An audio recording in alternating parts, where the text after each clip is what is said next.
Hi hello friends, ഈ സാധനം കണ്ടിട്ടുണ്ടോ? ഇത് വേറെ ഒന്നുമല്ല കേട്ടോ. ഇതിൻ്റെ പേരാണ് നിത്യവഴുതനങ്ങ. എല്ലാവരും കണ്ടിട്ടുണ്ടാവാൻ വഴിയില്ല. ഞാനൊക്കെ ഇത് അമ്മ നട്ടുപിടിപ്പിച്ചുകൊണ്ട് കണ്ടെന്ന് മാത്രം പറയാം. പിന്നെ പേരിനോട് അതേപോലെ കൂറു പുലർത്തുന്ന ഒരു പച്ചക്കറി കേട്ടോ. നിത്യമായിട്ട് വഴുതനങ്ങ ഉണ്ടാവും. അതാണല്ലോ നിത്യവഴുതന. പറഞ്ഞതുപോലെ തന്നെയാണ് ഈ ചെടി വെച്ചിട്ടുണ്ടെങ്കിൽ എന്നും ഒരു പിടി നമുക്ക് കറി വെക്കാനുള്ളതുണ്ടാവും. പിന്നെ ഇന്ന് പറിച്ച കൂട്ടത്തിൽ അത് എല്ലാവർക്കും കൂടെ തികയാത്തതുകൊണ്ട് ഞാൻ അതിൻ്റെ അകത്തൊരു ഇച്ചിരി വെണ്ടയ്ക്കയും കൂടി ഇട്ടു കേട്ടോ. അപ്പോൾ ഇതിൻ്റെ മെഴുക്കുവരട്ടിയാണ് ഇന്ന് ഞങ്ങളുടെ ഉച്ചയ്ക്കൊരു കൂട്ടാൻ. അപ്പോൾ അതിനായിട്ട് ഞാൻ 2 സവാള അരിഞ്ഞെടുത്തു. നല്ലപോലെ നൈസായിട്ട് സവാള അരിഞ്ഞെടുത്തിട്ട് അതിൻ്റെ ഒപ്പം വഴുതനങ്ങ പിന്നെ വെണ്ടയ്ക്ക എന്തുകൊണ്ട് ഇതിനെ ആഡ് ചെയ്തതെന്ന് വെച്ചാൽ വഴുതനങ്ങ തികയാത്തതുകൊണ്ട് കേട്ടോ. പിന്നെ 2-3 വെളുത്തുള്ളി, 2 പച്ചമുളക്, നമ്മുടെ വീടിൻ്റെ പറമ്പിൽ തന്നെ ഉണ്ടായതാണ് പച്ചമുളകും കറിവേപ്പിലയും എല്ലാം.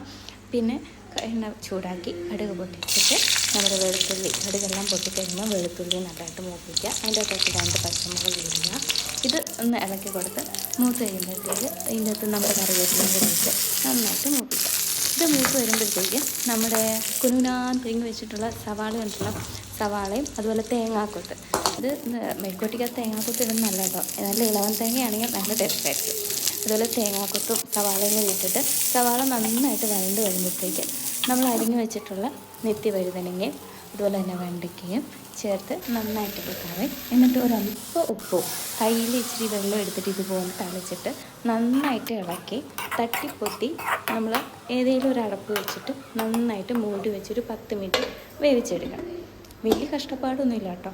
ഇതിങ്ങനെ വേവിച്ചുകൊണ്ടിരുന്നപ്പോഴത്തേക്ക് എൻ്റെ കൊച്ചു ചേർക്കനൊക്കെ എൻ്റെ കൂടെ വന്നു. അപ്പോൾ പിന്നെ അവനുമായിട്ടായിരുന്നു കുക്കിങ്. നന്നായിട്ട് വെന്തിട്ടുണ്ട്. വെന്തിരിക്കുമ്പോൾ സാധാ മെഴുക്കുവരട്ടി, നമ്മുടെ അച്ഛൻ്റെ മെഴുക്കുവരട്ടിയൊക്കെ വെക്കത്തില്ലേ, അതുപോലെ തന്നെയാണ്. നല്ല ഗുണവുമാണ് കേട്ടോ. പിന്നെ ഇത് കൊച്ചാപ്പി വന്നിട്ട് ഇച്ചിരി ചോറുമായിട്ട് എൻ്റെ അടുക്ക വന്നു. പിന്നെ ഇച്ചിരി കറിയും കൂടി ഞാൻ കൊടുത്തു. ആൾക്ക് നല്ലതായിട്ട് ഇഷ്ടപ്പെട്ടു കേട്ടോ. ആദ്യമായിട്ടാണ് ഞാനവന് കൊടുക്കുന്നത്. ഞാൻ വീട്ടിൽ വന്നപ്പോൾ ഉണ്ടാക്കിയതാണ്. വീട്ടിൽ വന്നപ്പോൾ ഉണ്ടാക്കിയപ്പോഴത്തേക്ക് ആൾക്ക് കൊടുത്തപ്പോൾ ഉണ്ടല്ലോ ആൾക്ക് നന്നായിട്ട് ഇഷ്ടപ്പെട്ടു. കണ്ടോ, ഞാൻ കഴിക്കാൻ ചെന്നപ്പോഴത്തേക്കും ആൾ ഒരു തവണ ഈ ട്രിപ്പ് കഴിഞ്ഞ് പോയി. പിന്നെ ഞാൻ കഴിക്കാൻ ഇരുന്നപ്പോഴത്തേക്കും എന്നെ ചുറ്റിപ്പറ്റി വന്ന് അത് മേടിച്ചുകൊണ്ട് പോകുന്നതാണ്. കുഞ്ഞുങ്ങൾ ഇങ്ങനെയൊക്കെ പച്ചക്കറി കഴിക്കാൻ നല്ലതാണ്. അപ്പം കൂടുതലും പച്ചക്കറി കുഞ്ഞുങ്ങൾക്ക് ചെല്ലാനായിട്ട് ഇതുപോലെ നല്ല രീതിക്ക് വെച്ചാൽ അത് കഴിച്ചോളൂ.